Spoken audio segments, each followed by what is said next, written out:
our main girly pop gets involved in this wild hunt, and things just get wild from there. This book, and he starts to teach her forbidden magic. I read the first sentence of the summary on Goodreads for this book and immediately was like, want to read. Hello my friend, welcome back to my channel. My name is Tori if you're new, and I am so excited that you're here. Today we're talking about some of my most anticipated releases for the months of July through September. Make sure you grab your coffee, snack, water, drink some water if you haven't drank any water yet today, and let's talk about some books.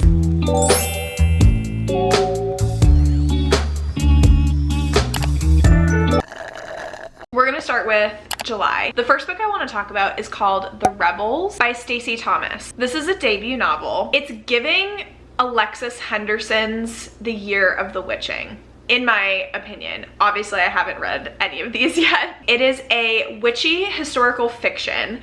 I believe it takes place in the mid-1600s. Nicholas Pearce is a playwright. He is the apprentice to a person called Judge William Percival. Judge William is a notorious witch hunter, and he is now getting pressured to go back into witch hunting. The only thing I'm unsure of is the setting.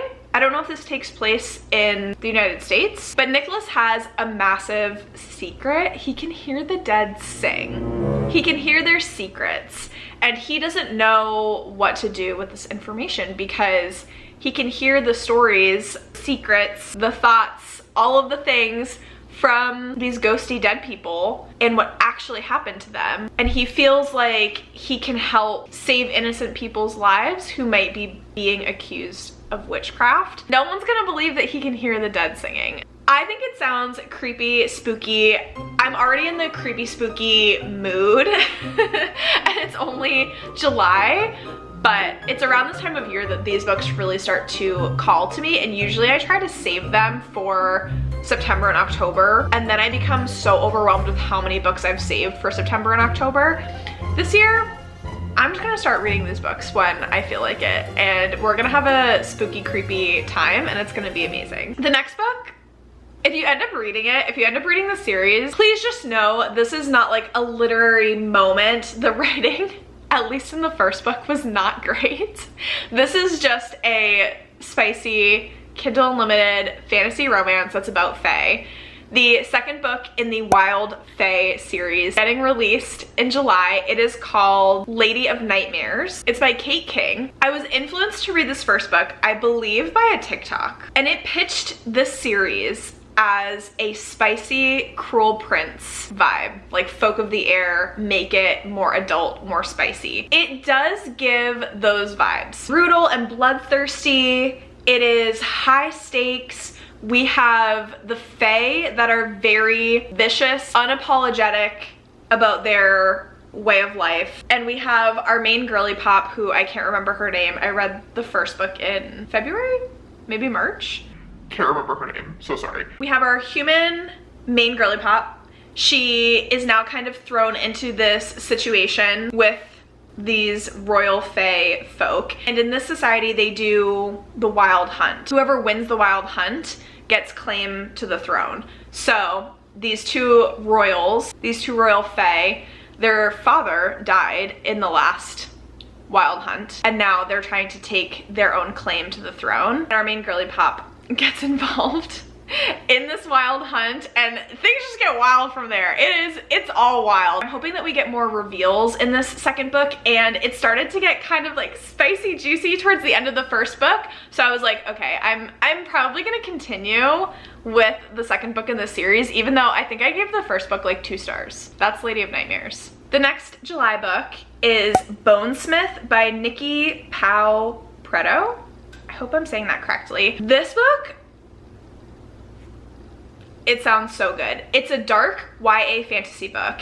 It's a mix between Gideon the Ninth with the White Walkers of Game of Thrones. It's giving zombie, it's giving spooky scary, but it's also giving fantasy with like a powerful girly pop. Our main character's name is Ren. She is a bonesmith and a Valkyr. I keep wanting to say Valkyrie, not the same thing. She's a Valkyr, which is a ghost fighting warrior. And she's trying to earn her place in the noble House of Bone. To do so, she has to complete this trial, and then she gets like in.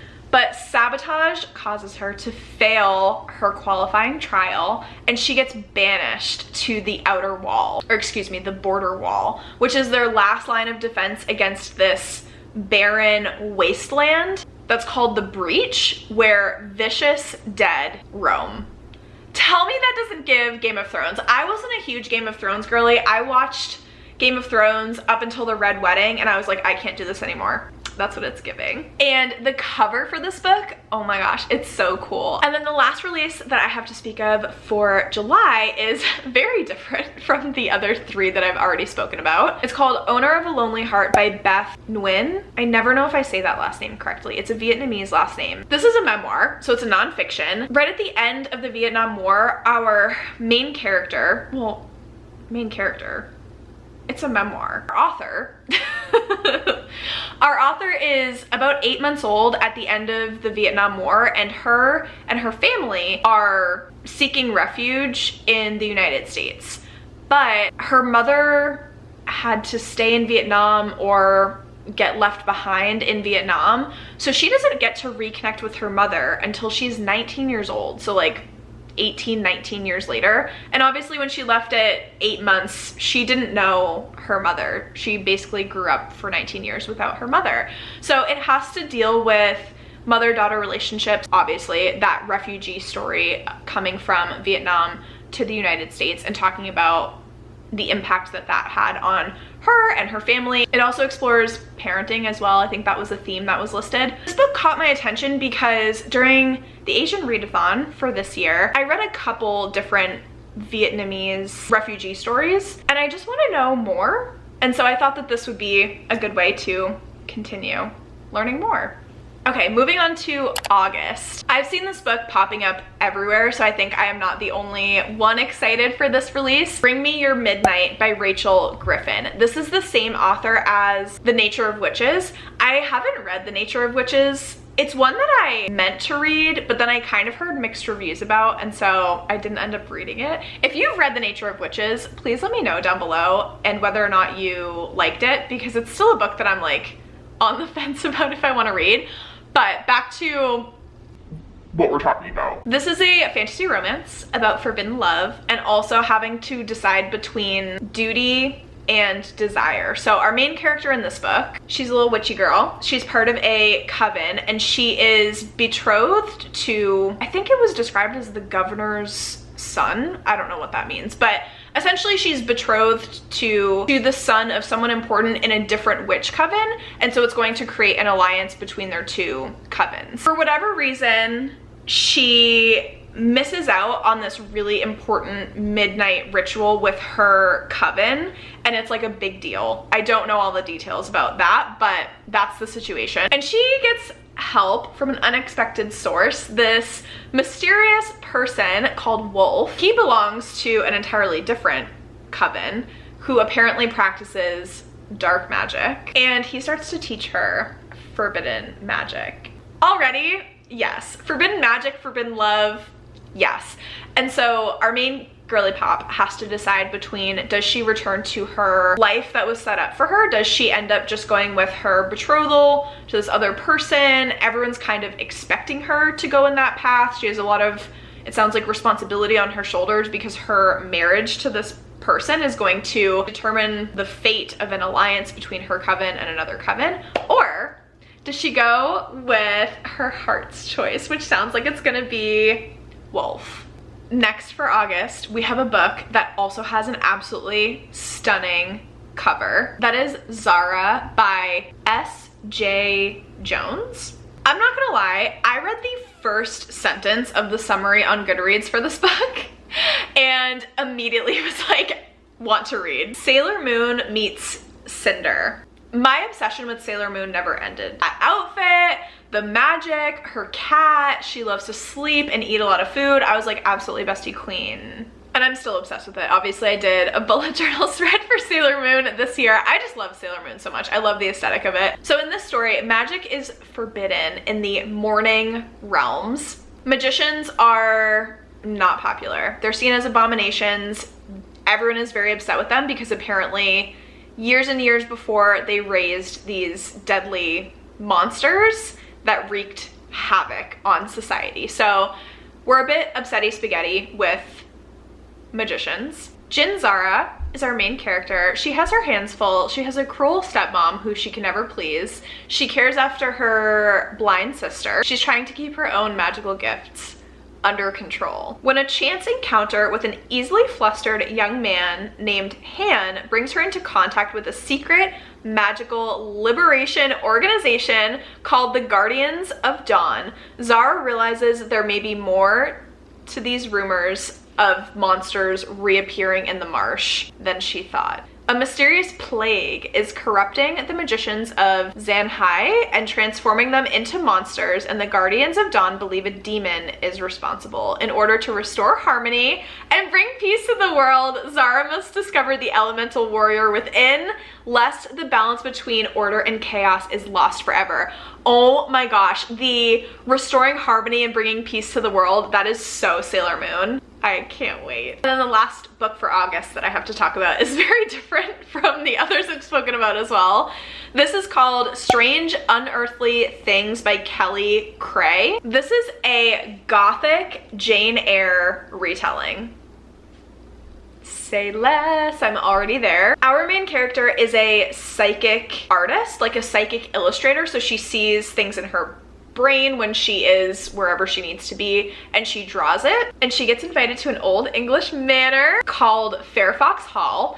Fairfox Hall has a little cutie proprietor that we're clearly interested in. His name is Elias Thornfield. He's around her age. He's elusive. He wears an eye patch, which I guess is vibey to our main character. During the study or investigation that she's hired to do, she starts to realize that things are a bit amiss at this English manor. Something having to do with Elias and a lot of spiritual activity. Turning to her art to unravel the mystery, Jane is shocked to find that her talents and her growing affection for Elias could be the key to saving him from a horrible fate.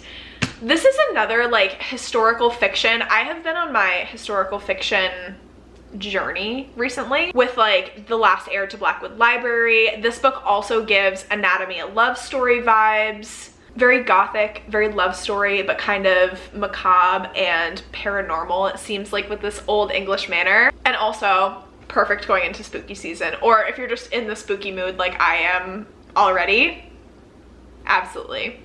And then the last book that I'll talk about is the only one that I have for September. I did have A Curse for True Love, but that got pushed to October, sadly. It's fine, we're fine. So the last book that I have to talk about is The Unfortunate Side Effects of Heartbreak and Magic. This is written by Brianne Randall. Another like one-liner that immediately had me adding this to my want to read list. It is compared to Practical Magic mixed with Gilmore Girls. It sounds like it's a cozy fantasy, cozy witchy fantasy. Our main character is Sadie Revelaire, and she's always believed that the curse of 4 heartbreaks that accompanies her magic would be worth the price.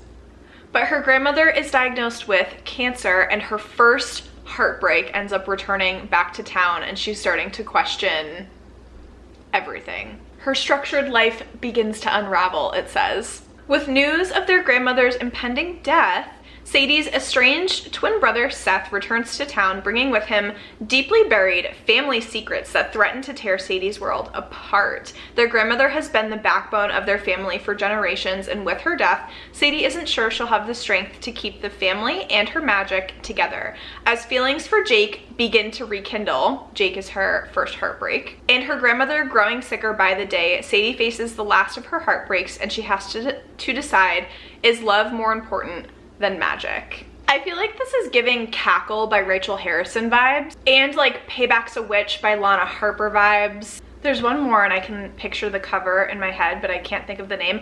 Oh, The Ex-Hex, Erin Sterling.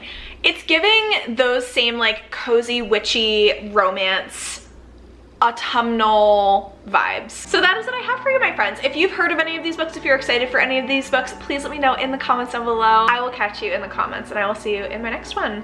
Bye!